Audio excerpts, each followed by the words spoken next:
HFY presents Earth 101, How Not to Die on the Blue Marble. Chapter 2, Humans, the Death World Survivors. The room settled into a tentative quiet, though a blue-feathered avian in the back row raised her wing lazily. "If Earth is so hazardous," she drawled, preening a stray feather, "how are humans still around? Shouldn't they have, I don't know, gone extinct by now?" Seraphine Moonshadow suppressed the urge to sigh. Diplomacy extended even to her own classroom. An astute question, Lilia, and the answer is both simple and profoundly unsettling. Humans are, in many ways, utterly terrifying. A ripple of skeptical murmurs swept through the hall. A pale pink Ayako near the front tilted his translucent head, his gelatinous features quivering in confusion. Terrifying.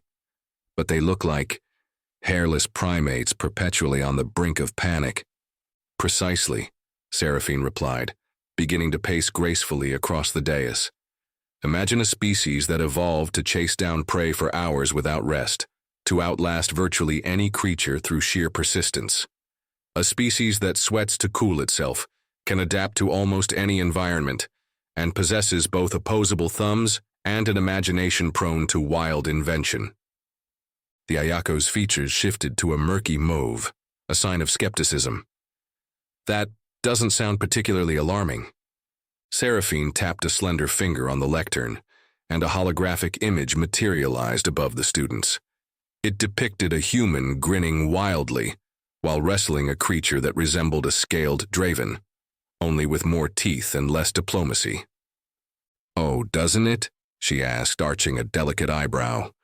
A collective gasp echoed through the hall. Feathers ruffled, tentacles recoiled, and one of the Solthane dimmed her glow to a nervous flicker. "Why is it displaying joy?" a young Corellian stammered, his tentacles knotting themselves in distress. "That's called a selfie," Seraphine explained, a hint of wry amusement coloring her tone.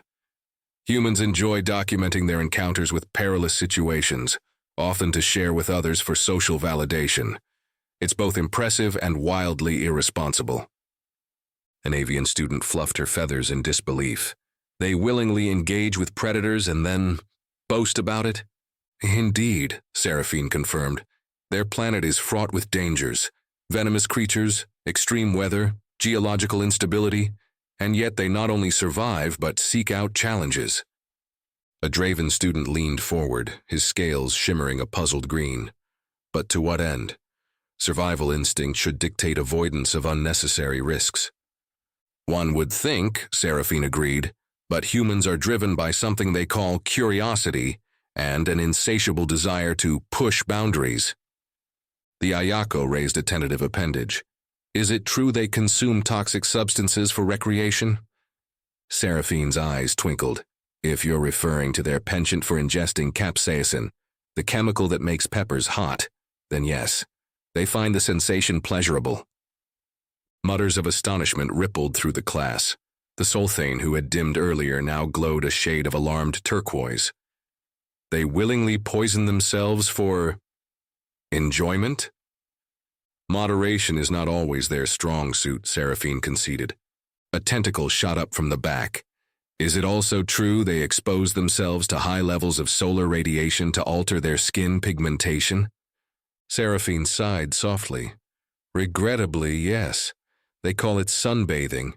It's considered a leisure activity." "Madness," the Ayako murmured, his hues shifting to a perplexed indigo. Seraphine allowed the students a moment to absorb this. Despite these idiosyncrasies, humans have developed remarkable technologies, explored beyond their planet, and continue to adapt in extraordinary ways. "But aren't they fragile?" the avian student pressed. "No exoskeletons, no regenerative limbs, limited sensory perception." Seraphine nodded. "Physically, they are more vulnerable than many species.